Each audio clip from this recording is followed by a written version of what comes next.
여러분 안녕하십니까?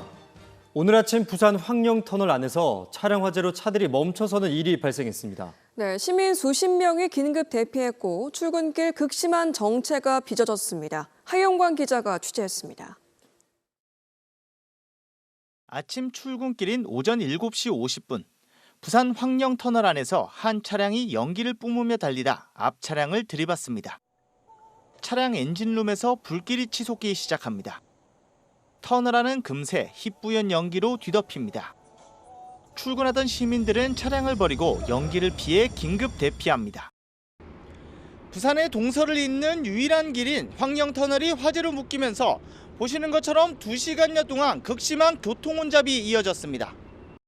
용호동에서 확장까지 한 40-50분 걸렸는데 오늘 같은 경우 한 2시간 넘게 걸렸던 거로 많이 불편했죠. 터널 안에서 기다린다고 매연도 많이 마시고 이런다고 좀 힘들었습니다. 뒤따라오던 차들이 연속으로 부딪히기라도 했다면 자칫 더 큰 사고로 이어질 뻔했습니다. 소방대가 빠르게 출동해 불은 20여 분 만에 진화됐고 다행히 인명피해는 발생하지 않았습니다. 연기가 나는 기분이 더라고요. 이거 내 차에서 나가서 문을 안 열어봤어요. 내 차에서 나기라. 브레이크 잡고 사이드인데 옆에 조그만 거 땡기보다 안 미키해. 차량 엔진에서 시작한 불은 보시는 것처럼 차량 내부를 몽땅 녹여버릴 정도였습니다. 이보다 앞선 아침 6시 40분, 부산 중림동의 한 도로에서도 8중 추돌 사고가 났습니다. 한 승용차가 차선을 바꾼 뒤 갑자기 멈춰서며 사고가 난 것으로 보이는데 사고 여파로 2명이 병원으로 옮겨져 치료를 받고 있습니다. KNN 하영광입니다.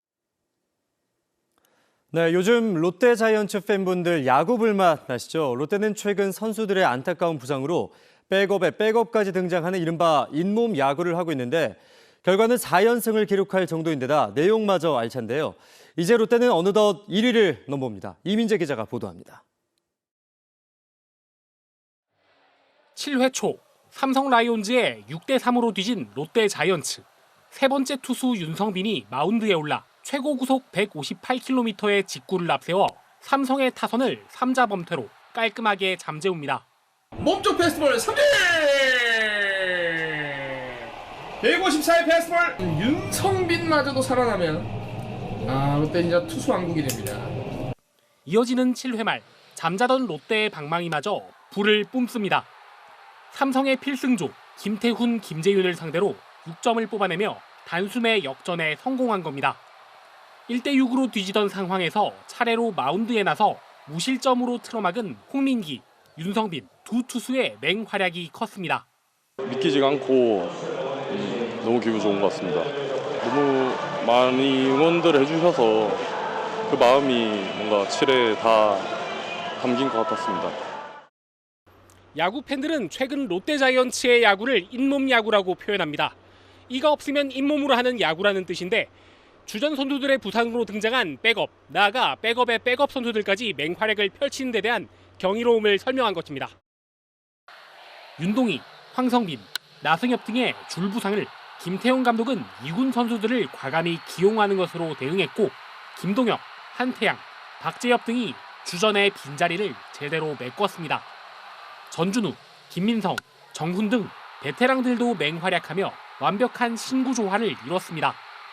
이젠 잇몸 야구를 넘어서 끝도 없이 새 선수가 나오는 마트료시카 야구라는 말까지 나올 정도. 부상 당하고 난 이후에도 이제 이 다른 선수들이 더 열심히 하고 또 투원투지를 보여주는 것 같아가지고 일단 좀 재밌는 것 같습니다. 일단 새롭죠. 못 보던 선수들도 계속 이제 주전으로 이제 먼저. 현재 롯데 자이언츠의 순위는 3위. 선두 한화 이글스와는 단 2게임 차에 불과합니다. 이런 분위기를 이어간다면 8년 만에 가을 야구 진출은 물론 1위 등극도 한여름밤의 꿈만은 아닙니다. KNN 이민재입니다. 네, 지난 주말 부산의 한 아파트 화단에서 한 학교 학생 3명이 한꺼번에 숨진 채 발견됐습니다. 해당 학교는 극심한 내부 갈등을 빚어왔는데 초유의 일까지 빚어지자 부산교육청이 특별 감사에 착수했습니다. 조진욱 기자입니다. 부산의 한 사학재단이 운영하는 고등학교입니다. 지난 주말 새벽 이 학교를 다니던 학생 3명이 부산의 한 아파트 화단에서 함께 숨진 채 발견됐습니다. 학생 3명이 동시에 사망한 건 극히 이례적인 일입니다. 유서에는 학업 스트레스와 함께 가족에 대한 미안함이 주로 담긴 것으로 알려졌습니다. 학교 폭력에 대한 내용은 없는 것으로 전해졌습니다. 학교 측은 우울증 등 위기 징후는 없었다고 밝혔습니다. 부산교육청은 학교 측의 관리 부실이 없었는지 특별 감사를 통해 확인해 보기로 했습니다. 혹시 뭐 학교나 어떤 재단의 문제 어떤 그런 부분들이 있다면 짚어봐야 되기 때문에 그 부분은 감사를 통해서 저희들이 명명백백히 밝히겠다는 그런 차원에서 이 학교는 25년 전부터 경영권 분쟁으로 관선 이사가 파견됐고 재단과 교장, 교직원 등 구성원 내부에 뿌리 깊은 갈등이 이어져 왔습니다. 학생들의 죽음과 학교의 혼란이 직접적 관련성을 갖고 있다고 보긴 어렵지만 학생 관리에 공백이 발생했을 가능성은 있습니다. 실기 위주로 뭔가를 많이 하다 보니까 관계적인 특성에서 오는 지도 방식 이런 거에 조금 더 민감함을 느끼지 않을까 싶거든요. 갑자기 강사가 교체되고 하다 보니까. 한편 사학분쟁조정위원회는 해당 학교의 이사장과 이사진을 모두 교체할 방침인 것으로 알려졌습니다. KNN 조준욱입니다. 네, 지난 주말 부산 경남에 쏟아진 폭우로 산청과 하동 등 서부 경남에서는 주민들이 긴급 대피하기까지 했습니다. 특히 올 초 대형 산불로 피해를 입은 지역들은 산사태 등 2차 피해 우려까지 커지면서 계속되는 장맛비에 걱정이 이만저만이 아닙니다. 그 현장을 안형기 기자가 다녀왔습니다. 지난 3월 대형 산불 피해를 입은 경남 하동군 두양마을 인근 야산입니다. 몇 달이 지난 지금도 산등성이엔 화마가 지나간 흔적이 멍자국처럼 선명합니다. 이런 상태에서 지난 주말 장맛비까지 쏟아지자 주민들은 불안한 마음에 잠을 설쳐야 했습니다. 불타 약해져 버린 집안이 언제 무너질지 몰라 바로 아래 가구들은 아래 마을 회관으로 긴급 대피하기도 했습니다. 보시다시피 산불 피해 지역의 경우 토사 유출로 인한 산사태를 막기 위해 임시방편으로 방수포를 덮어놓았지만 본격적인 장마가 시작되면서 얼마나 버텨줄지 우려가 큰 상황입니다.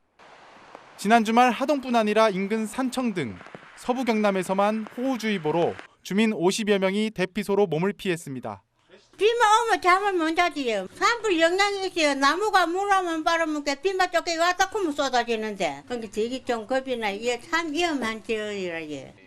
일단 주민 대피부터 시킨 지자체들 역시 복구도 제대로 안 된 상태에서 시작된 장마에 불안하기는 마찬가지입니다. 집중호우나 태풍이 왔을 때 산사태 우려가 수백 배 더 심한 지역이라서 저희도 항상 긴장을 하고 있습니다. 산사태 비상 대책 상황실도 운영하고 특히 주말에 이어 내일부터 다시 이틀 동안 장맛비가 부산 경남 전역에 쏟아질 전망이어서 산불 피해 지역 주민들에게 근심을 더하고 있습니다. KNN 안영기입니다.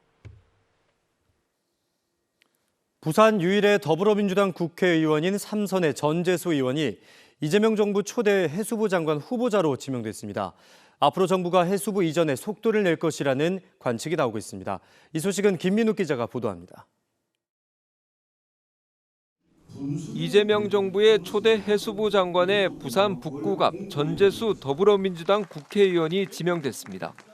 경남 의령 출신으로 내리 북구에서 3선을 한 전 후보자는 대선 기간 북구강로 개척 추진위원장을 맡으며 HMM 등 해운기업 부산 이전을 비롯 해양수도 건설을 공약으로 내세웠습니다. 대통령실은 해양수산부 부산 이전과 북구강로 개척 공약을 실천할 수 있는 최적의 인사라고 평가했습니다. 전재수 해양수산부 장관 후보자는 부산을 지역구로 둔 삼선 의원이며 이번 대선에서 북구강로 개척 추진위원장을 맡았습니다. 전 후보자도 취재진과의 통화에서 북구강로 개척과 해양강국 수립에 대한 강한 의지를 드러냈습니다. 북구강로 시대를 맞이해서 북구강로 시대를 잘 준비하고 선도하는 해양강국 대한민국을 만들기 위해서 최선을 다하겠습니다. TK 출신 전재수 의원이 해양수산부 장관에 발탁되면서 신속한 해수부 부산 이전에 대한 기대감이 커졌다는 평가입니다. 국정기획위원회가 선을 긋기는 했지만 최근 2029년 이전설이 나오며 현 정부의 해수부 이전 의지에 대한 우려가 컸던 상황. 그러나 국회 문화체육관광위원장 등을 거친 중량감 있는 삼선 의원 장관 발탁에 지역에서는 큰 기대감을 드러냅니다. 지역을 이전해야 되는 어찌 보면 전례가 없는 아주 힘든 업무이기 때문에 조직을 아우르고 조율해 나가는데 적임자라고. 전 후보자가 인사청문회를 통과한 뒤 장관에 취임하게 되면 해수부 내 이전 반발 기류 해소와 이전을 위한 정주 여건 마련 등 난제들을 과제로 떠안게 될 전망입니다. KNN 김민욱입니다. 네, 오늘 아침 부산 인근에서 초대형 돛돔들이 포획됐습니다. 이번에 잡힌 돛돔은 성인 키인 170cm에 이르는데 돛돔은 심해 어다 보니 쉽게 보거나 잡기 어려운 어종으로 꼽힙니다. 때문에 어제 발생한 일본 가고시마 앞바다의 5.2 규모의 지진과 연관된 것으로 보는 시각도 있습니다. 오늘 새벽 0시쯤 창원시 의창구 소답동의 한 사거리에서 도계광장 방향으로 직진하던 오토바이가 소답초등학교 방향으로 직진하던 승용차와 충돌했습니다. 이 사고로 오토바이 배달기사 20대 A씨가 병원으로 옮겨졌지만 숨졌으며 경찰은 CCTV 등을 토대로 정확한 사고 경위를 조사하고 있습니다. 부산관광공사는 태종대 유원지에 전기동력 무장의 친환경 다누비 열차 한 대를 도입하고 운행을 시작했습니다. 전기동력 무장의 다누비 열차는 기존 열차보다 에너지 효율은 높이고 소음과 공해는 줄였으며 휠체어 이용자와 고령자 등 관광 취약계층도 안전하게 이용할 수 있도록 설계됐습니다. 올해 공공기관 경영 실적 평가에서 주택도시보증공사, 즉 허그가 대규모 경영 적자로 2년 연속 D등급을 받아 기관장 해임 대상이 됐습니다. 허그는 평가 대상인 부산 본사 5개 기관 가운데 가장 낮은 D등급을 2년 연속 받은 건데 관련 법에 따라 기재부는 유병태 현 사장의 해임을 건의하기로 했습니다. 한편 남부발전은 2년 연속 A등급을 받았고 기술보증기금은 A에서 B로 한 등급 내려갔습니다.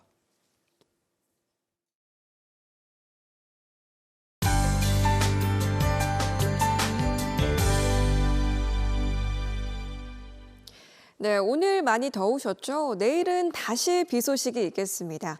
새벽 부산과 경남 남해안에서 시작해 오전에 경남 내륙으로 확대되겠습니다.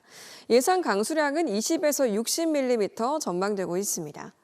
비 소식이 예보된 만큼 내일 부산 경남 모든 지역의 하늘 표정은 비슷하겠습니다. 온종일 흐리거나 구름 많이 낀 상태에서 비가 내렸다 그쳤다를 반복하겠습니다. 내일 최저기온은 평년과 비슷하겠습니다. 비교적 높은 곳인 부산과 창원, 거제는 20도, 낮은 곳인 의령과 거창은 17도로 시작을 하겠습니다.